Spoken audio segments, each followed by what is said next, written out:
Gusto nilang madaliin lang. Payag siyang mag-impeachment trial pero dapat 19 days lang. Kita ninyo ang mga agenda nila. Kaya nag-react yung ating Pangulong Bongbong Marcos. Sa paniwala ko anya. And siguro siyempre, arinig niya rin yung mga posisyon ng mga legal luminaries, mga constitutionalists, na hindi nagtatapos po sa 19th Congress. Continuing body ang Senado.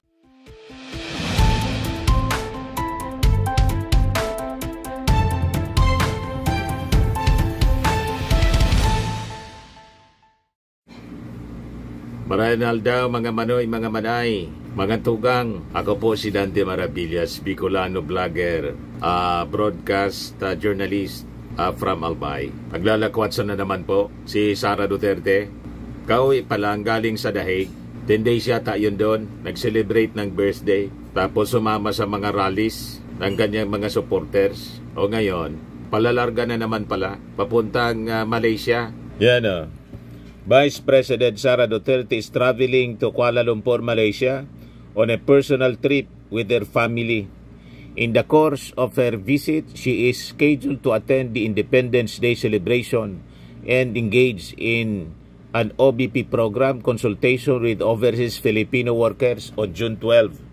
Consultation, bakit? Ano yung ikukonsulta niya sa mga OFW? Sigurado, babanat na naman po yan sa ating administrasyon, lalo na kay PBBM. Kasi si PBBM po, binabantayan, closely monitoring the impeachment trial. Nagsalita na po yung ating Pangulo.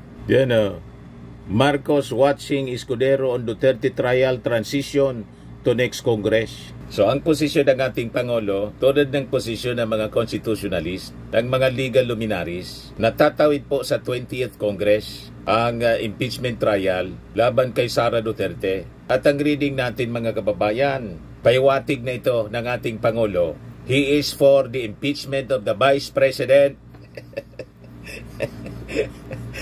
Yan mga kababayan ang malinaw ng pahiwatig ng ating Pangulo. Approve na niya ang impeachment trial. Nagsalita na ang ating Pangulo mga kababayan. Malinaw na. At itong biyahe ni Sara Duterte, ang duda ko mga kababayan, baka inaayos na yung mga bank accounts sa ibang bansa. Baka may mga deposito po sa ibang bansa. Una yung kanyang kapatid, nag-travel all throughout the world during the campaign period. Tapos ngayon siya, sige ikot po, kaduda-duda. Yes, si Amy Marcos mga kababayan, hindi mapakali kahapon, parang nasa niban ng masamang espiritu. Matagal na niya Mr. Maravillas nasa niban. Sabi dito sa amin, naglilingad-lingad. Yan si Amy oh. Without prejudice, no amendments further being made to the journal before we approve. Anong nangyari kay Amy? Kay Manang Amy? Without prejudice, no amendments further being made to the journal naglilingad-lingad? Yan ang tawag namin dyan. Naglilingad-lingad.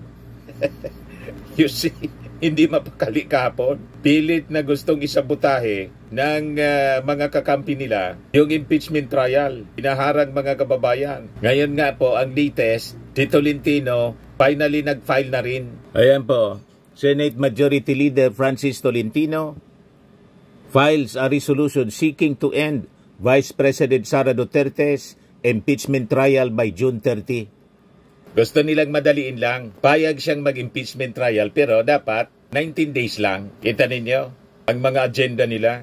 Kaya nag-react yung ating Pangulong Bongbong Marcos. Sa paniwala ko anya. And siguro siyempre, arinig niya rin yung mga posisyon ng mga legal luminaries, mga constitutionalists, na hindi nagtatapos po sa 19th Congress. Continuing body ang Senado. Kaya sabi kanina ng ating Pangulo, is watching how Senate President Francis Escudero will ensure a peaceful transition from the current Congress to the next. Ayusin mo kabayang Chis Escudero. Kasi pag hindi, ito na yung katapusan ng inyong political career. Pero kung susundin mo lang yung batas, kasi abogado po kayo, dapat sumusunod kayo sa batas at sa ating konstitusyon. Baka nga, i-appoint ka ng ating Pangulong Bongbong Marcos bilang Vice Presidente, kapalit ni Sara Duterte, di ba? Kasi yung ating Pangulo pwedeng mag-appoint mula sa ating mga senador. Mga senador po, lahat qualified.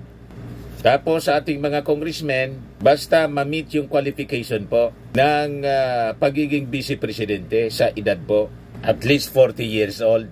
O, di ba? Kaya lang malabo na i-appoint si Chis Escudero pag ganyan ang kanyang pag-ugali, mga kababayan. Kaya binabantayan ng ating Pangulo.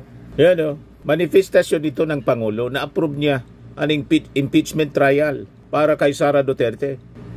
Sabi niya, he is watching how Senate President Francis Escudero will ensure a peaceful transition from the current Congress to the next, to the 20th Congress. Malabo po, mga kababayan, ang posisyon nitong mga Duterte senators.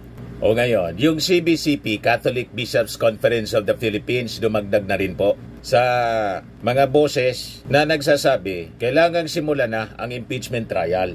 Sabi ni CBCP, President Cardinal Pablo Virgilio David, if there's nothing to hide, there's nothing to fear. Ang panawagan niya sa Senado to fulfill its constitutional duty and proceed with Vice President Sara Duterte's impeachment trial without obstruction. Naintindihan na ninyo, mga senador. Palakas ng palakas ang tinig ng mga tao na kailangan magtrabaho kayo to fulfill the mandate ng ating konstitusyon. So sabi po ni David, to delay, dismiss, or ignore such a process for reasons of political convenience is to betray the constitution and the people's trust. If there is nothing to hide, there is nothing to fear. Takot na takot po ang kampo ni Sara Duterte. Yung bloodbath na sinasabi niya, cover man lang po. Hindi man totoo. Kasi kung totoo, sila pa mismo, yung mga kakampi niya mismo, sa Senado, si Bato, si Tolentino, si Jaime Marcos, si Robin Padilla, si Bongo, Botit si Bongo for impeachment trial. Diba niya, Mr. Maravillas, kadudadura. May analysis yung isang netizen. Mamaya share ko sa inyo kung bakit ganon. Parang may punto siya. Baka nag-ambisyon din si Bongo, mga kababayan, kasi hindi man sila magkasundo ni Sara Duterte. Botihan niya ito, ma-impeach na. Ako na lang ang tatakbo sa 2028. Anyway niya, si Tatay Digong, ano pa man, wala na yon. Wala nang pakinabang yon kasi nakakulong na. Yan kung hindi siya masama sa ICC. Warranto Pares. Nasa lista siya. Si Bongo, si Bato, pati si Sara Duterte. Malamang matunaw lahat ng kanilang mga pangarap dahil sa kanilang mga kagagawan. Kasama sila doon sa, sabi, next batch. Ready na po si General Nicolas Torre.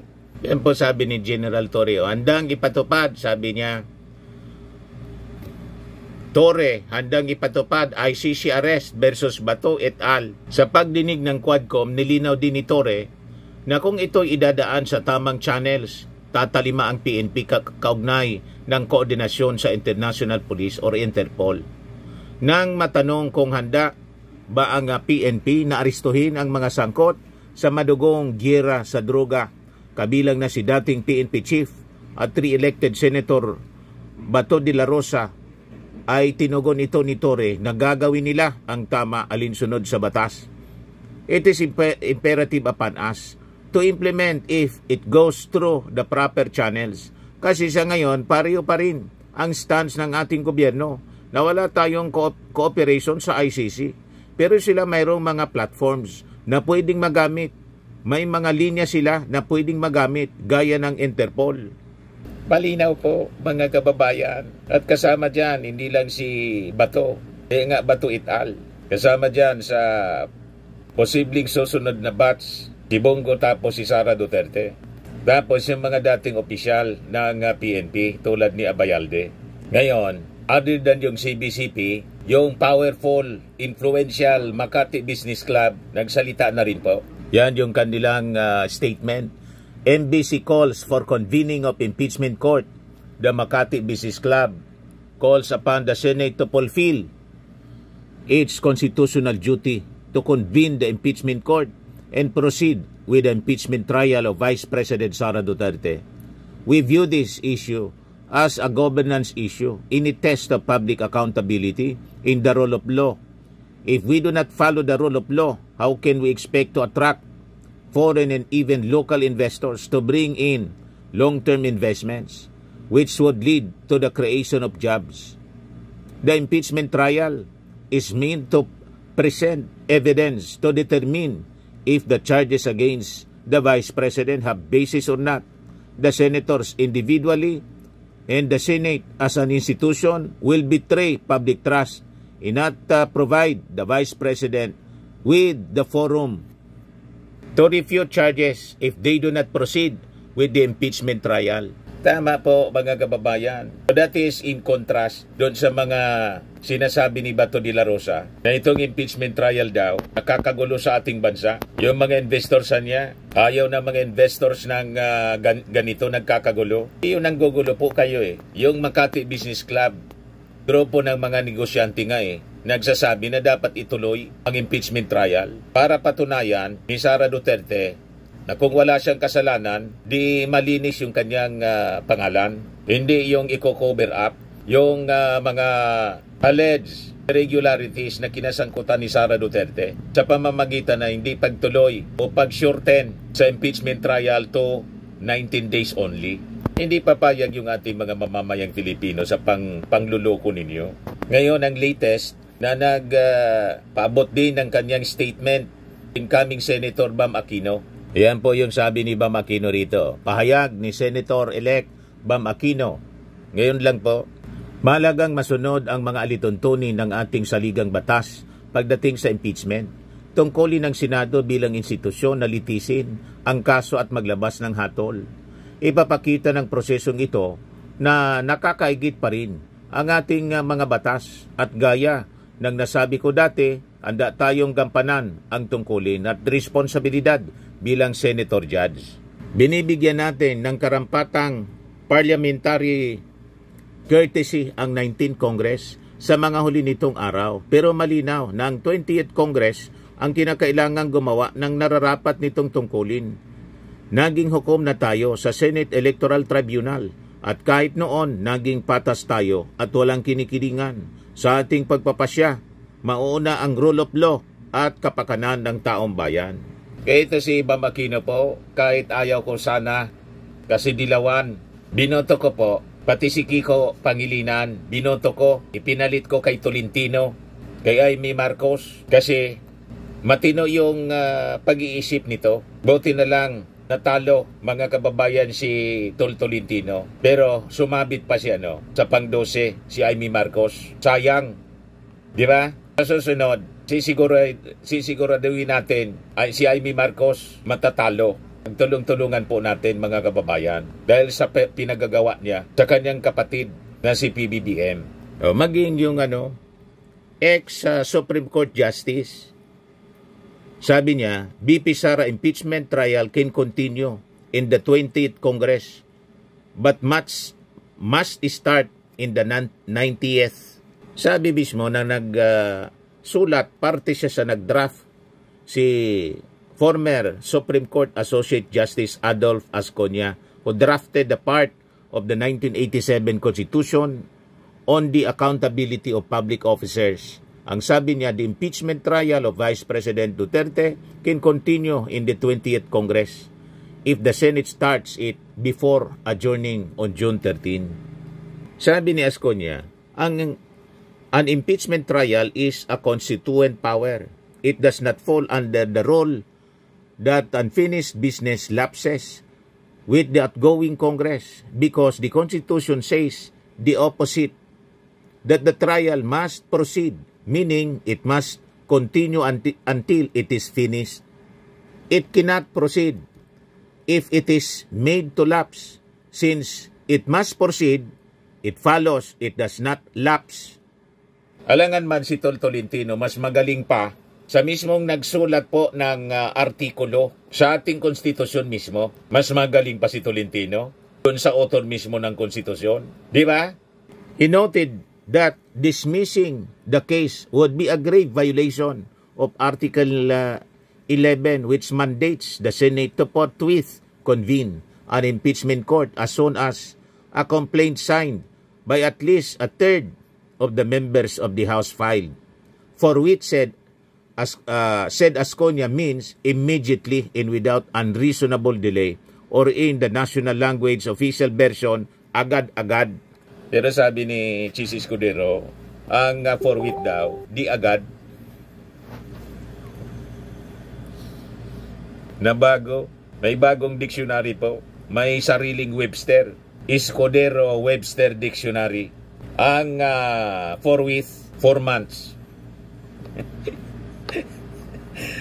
4 months delay. Yan ang forthwith na ngayon. O ngayon, ito yung sinasabi ko sa inyo na galing sa isang netizen na komentary niya, analysis, kung bakit of all senators na kakampi ng mga Duterte, si Bongo, for bumoto siya na ituloy yung impeachment trial. Nakakagulat. Parang tama ang kanyang analysis. Basahin ko po sa inyo. Yan o. Post ni Jerry Kakanindin. Sabi niya, you saw what Bongo did yesterday? He agreed the idea of the Senate convening as an impeachment court. The only Duterte-aligned senator to do so.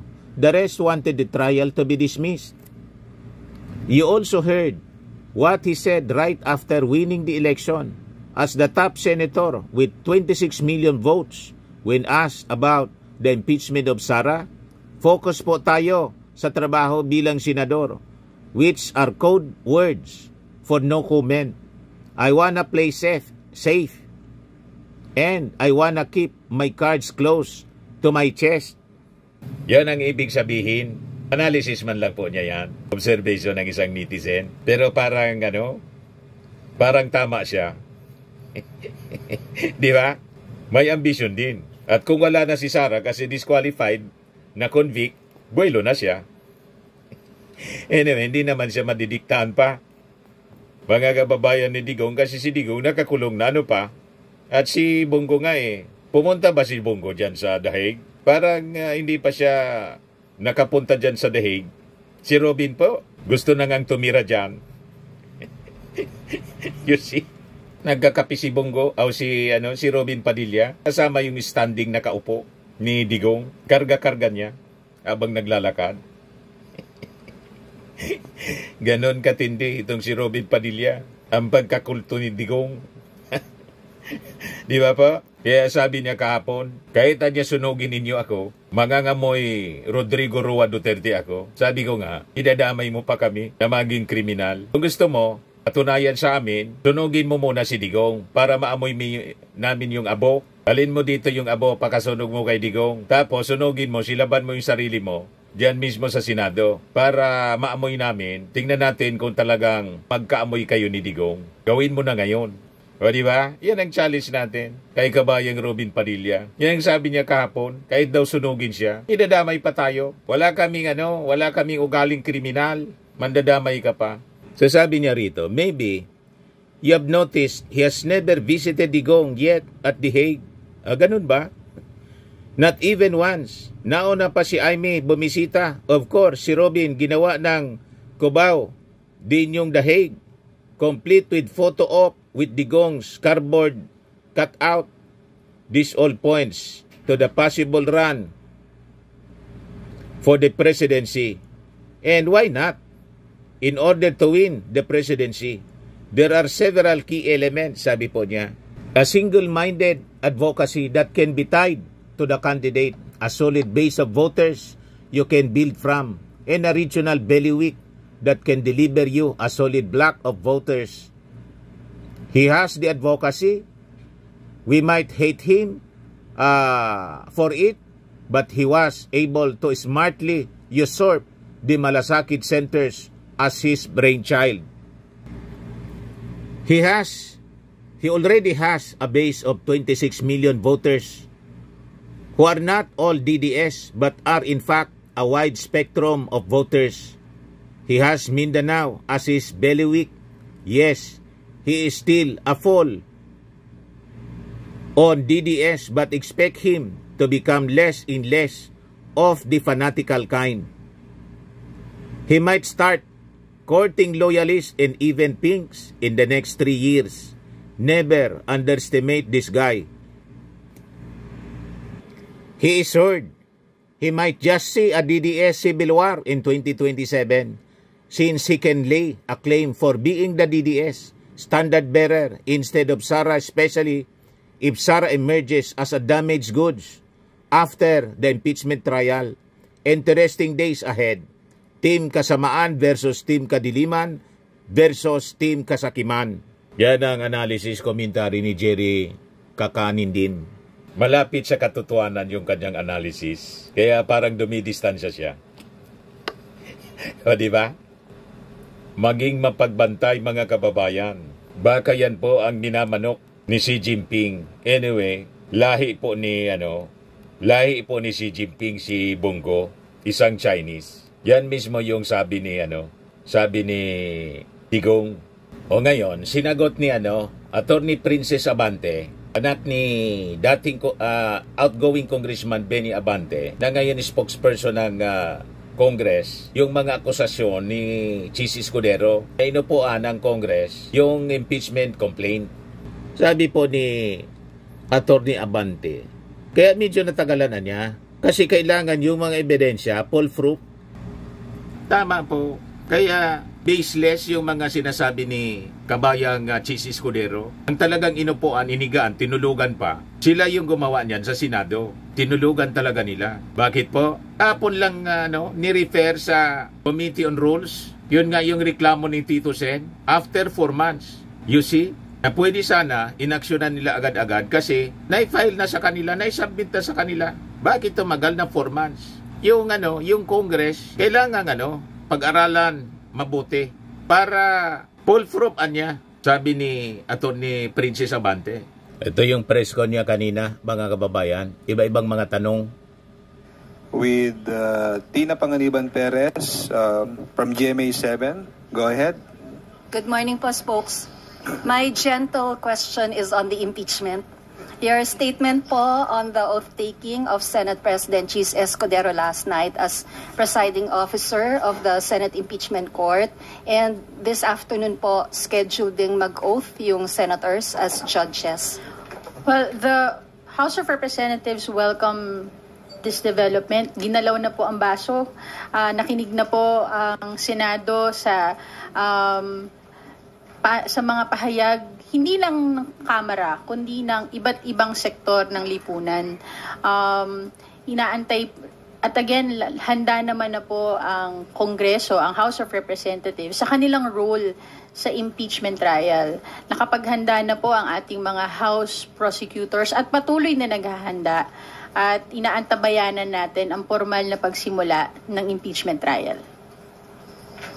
Ma'am, but there's also the resolution filed by Senator Robin Padilla to kill the impeachment complaint because of lack of material time in the 19th Congress. Your thoughts? Well, the Speaker has always said that he leaves it to the discretion of the Senate, on how they will act on the impeachment trial.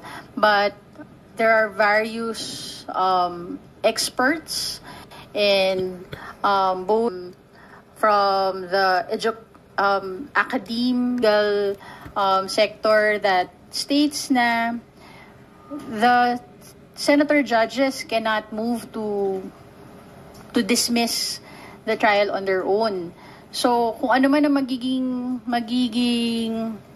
desisyon nila, ang hiling lang po natin ay maging faithful sila sa alituntunin ng konstitusyon. Because in a society that follows the rule of law, the Constitution will always be supreme. Ma'am, last question ko po. May advisory po yung Office of the Vice President that VP Sara is traveling to Malaysia on a personal trip with her family, just as yung gumugulong and gumagalaw na po yung baso. I believe the impeachment rules meron naman siyang nakalagay kung paano ang pag-serve at notify sa accused, that ang requirement kasi dyan personal service, pero meron din namang nakalagay sa rules on what to do if personal service cannot be made. ang importante, simulan na ng Senado yung trial para alam na din natin kung ano na yung magiging susunod na hakbang ng prosecutors at ano na ang mangyayari sa impeachment process. Thank you, Tina. We will now take questions from Kat Porbes of Radyo Pilipinas. Po, Attorney Princess. Kanina po nabanggit po ninyo yung mga achievements ng House of Representatives pagdating po doon sa mga measures.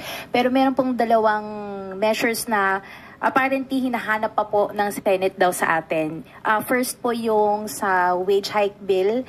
According to Senator Joel Villanueva, di pa raw po nila nare-receive. Ano po ba yung status nun? And yung isa po ay yung sa BSK term extension.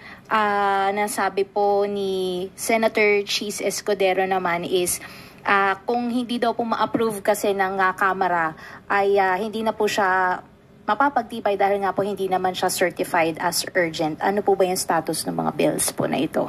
Unahin ko muna yun dun sa 200 pesos wage hike. Na-transmit na siya sa Senado kahapon at meron na rin na ipasa ng mga pangalan para maging representante ng Kamara para sa bicameral conference.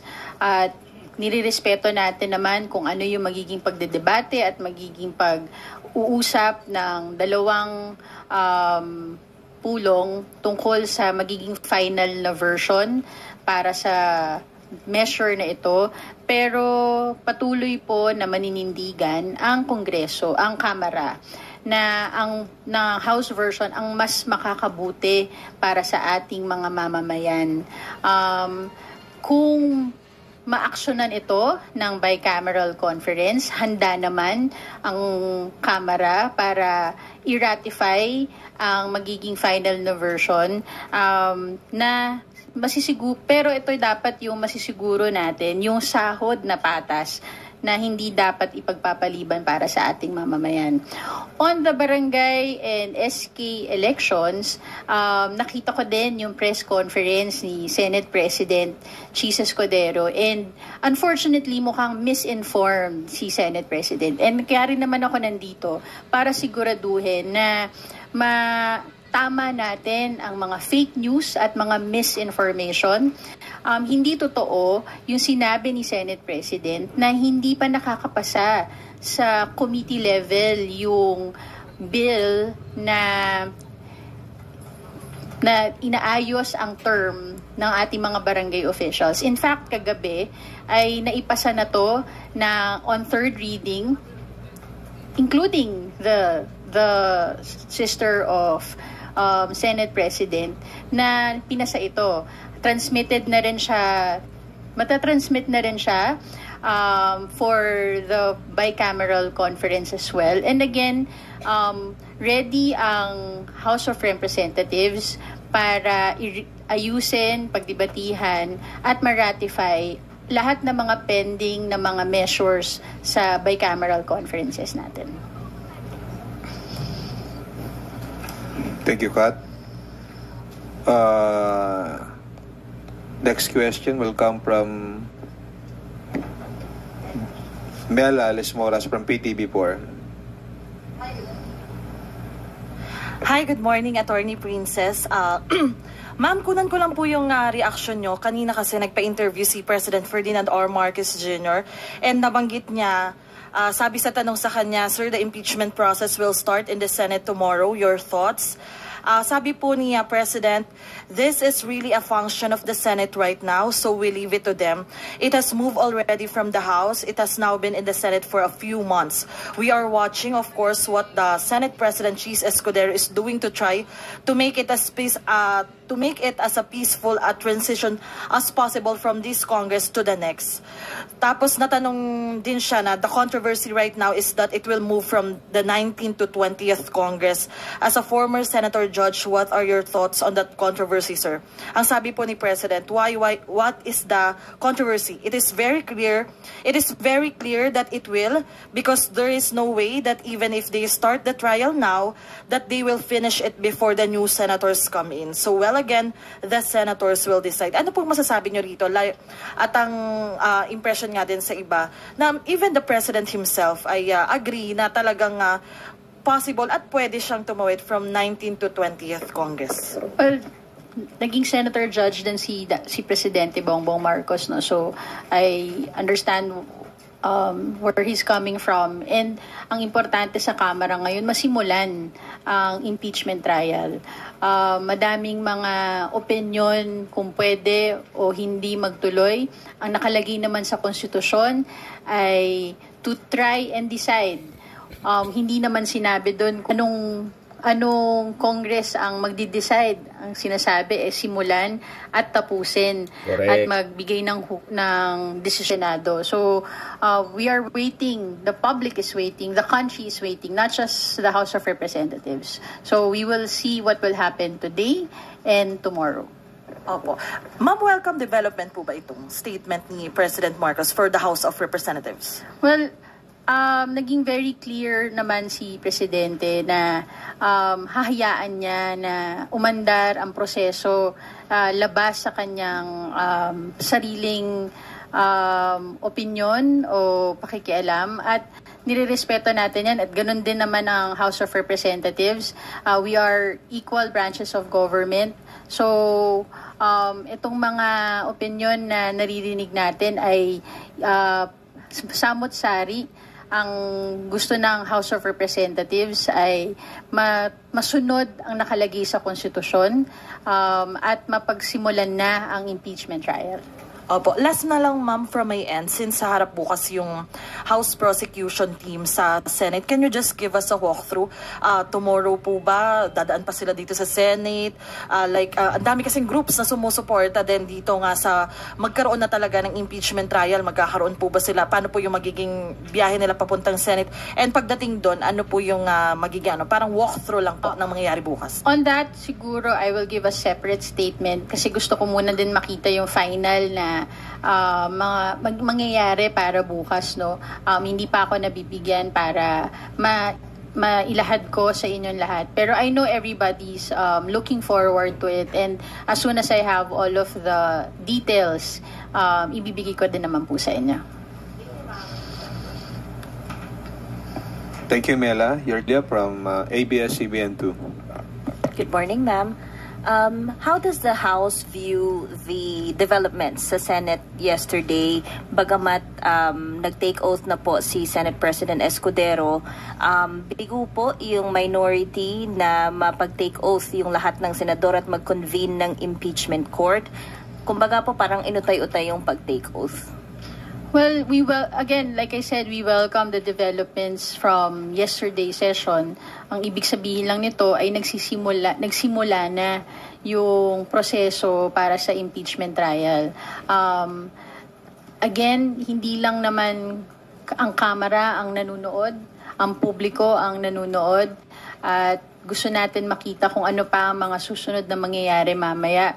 In the meantime, the House of Representatives' role in the impeachment trial is to be the prosecutor, and our prosecutors are ready and continue to be prepared para sa mangyayaring trial sa impeachment na ito.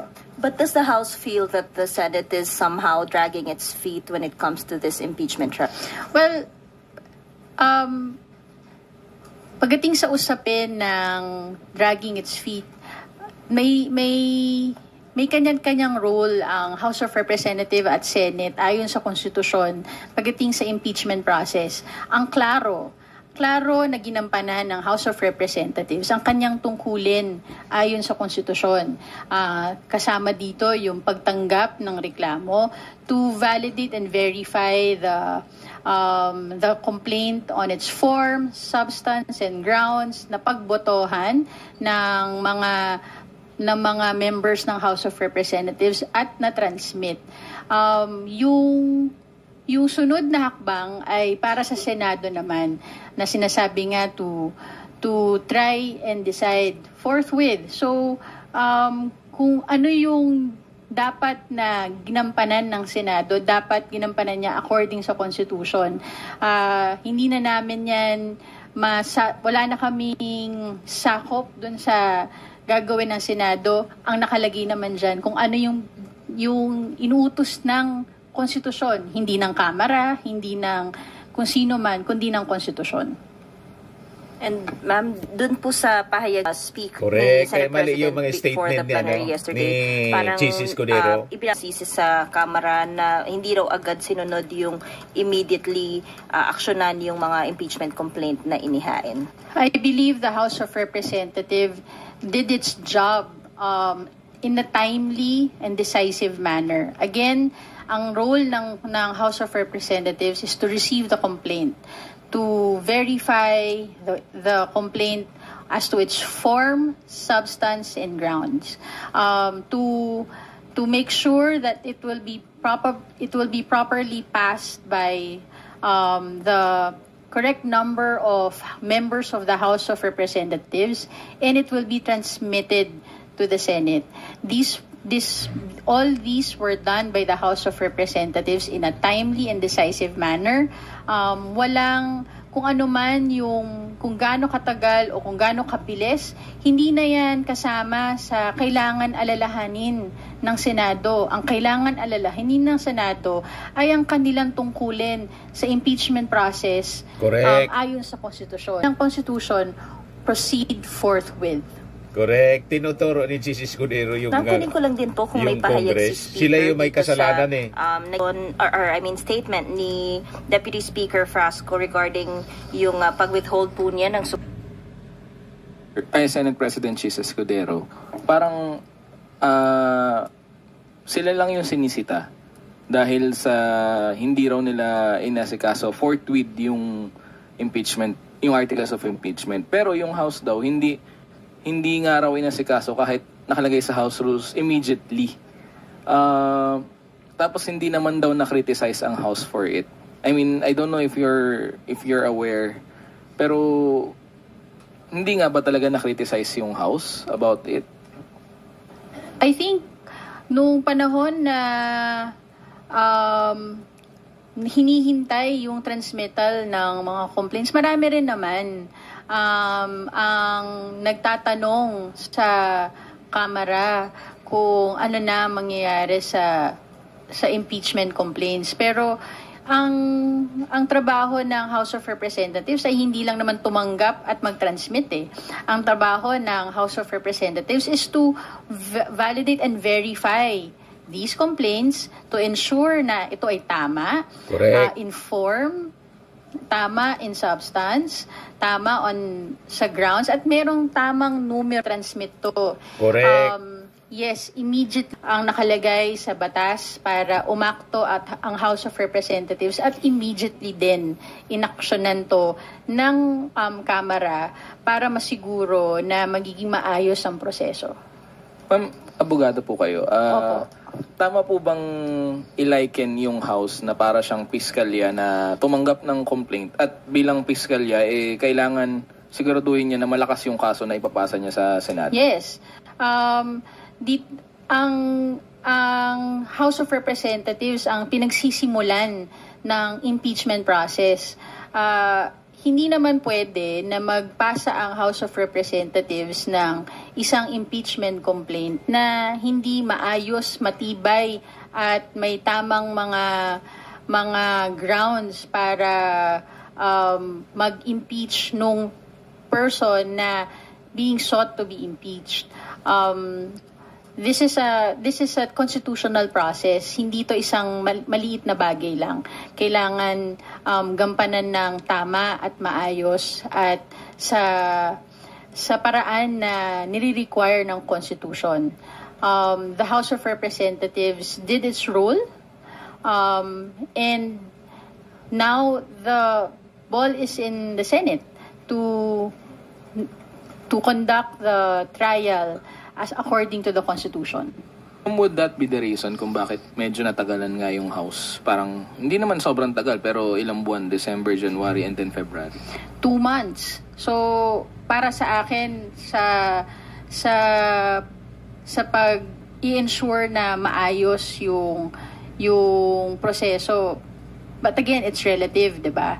Yung oras. Unfortunately, I was not part of the House of Representatives at that time. I cannot give exact details on what happened aside from what I've read in the reports. So kung ano man yung bilis o tagal ng proseso na nangyari, hindi ito kasama sa aalalahanin pa ng Senado. Ang kailangan alalahin ng Senado yung pinag-uutos ng konstitusyon sa kanila. Once and for all po, ma'am, no? Na-deny naman po ito ng mga mambabatas. Pakiklaro po, ma'am, dinidiktahan ba ni Speaker ang mga mambabatas po? There are 350 members of the House of Representatives. These are elected officials in their legislative districts. Walang pwedeng magdikta o mag-utos sa kanila.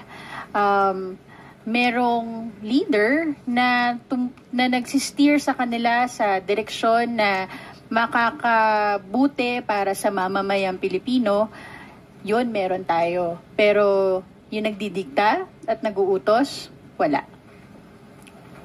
Yes, ma'am. Meron po bang vision for 2025? Ano po yung mga HOR? Kasi kahapon si Senator Alan Cayetano po yata yung nagsabi na bakit naman daw po nung si Yusek Cardema ang nag-file ng impeachment case kay Pangulo ay hindi nga po tinanggap ng HOR yun, pero hindi naman daw para nakarinig ng reklamo sa HOR. To clarify, sa pagkakaalam ko, yung final ni Yusek Cardema, ang alam ko hindi siya natuloy eh. At that time that Yusek Cardema was supposed to file it, I understand the Secretary General was not there to receive it. So he was asked to come back because requirement ng batas na verified complaint to before the Secretary General. Until now, as far as I know, hindi pa siya nakakabalik para gawin yung pag-verify, pagsumpa sa harap ni Secretary General. So, I think walang irereklamo kasi wala pang reklamo. Thank you, ma'am. Thank you, thank you, Pam. Before we conclude our press conference, we will entertain a phone-in question from... So yon mga kababayan, ang mga naging paliwanag ni spokes Princess Abante, magaling na abogado. Baseless yung mga paninisi ni Chis Escudero na dinelay ng Congress yung pag-transmit. Pagkatapos, didiktahan daw sila na magtrabaho agad. Walang ganon. Ang mandato po sa inyo, hindi mula sa Congress. Ang mandato, ang umuutos sa inyo to forthwith proceed yung ating konstitusyon. Naghanap lang ng masisisi si Chis Escudero. Ang dapat sisihin, sarili mo. At itong ating programa, mga kababayan, atid sa inyo nitong ating mga sponsors. Firmax, Firming and Lifting Cream. Pinapay po sa mga pulses in affected area. Mainam po ito sa mga pains at paninigas ng mga kaso-kasuan. Ito sa mukha naman yung application, anti-aging, Automax po siya. Ito ay Glow 60 mga kababayan. Whitening po siya. Made in South Korea. Ito naman po, Ningxia Red Mix Fruit Drink. Gawa po siya sa goji berry. May anti-cancer properties po siya.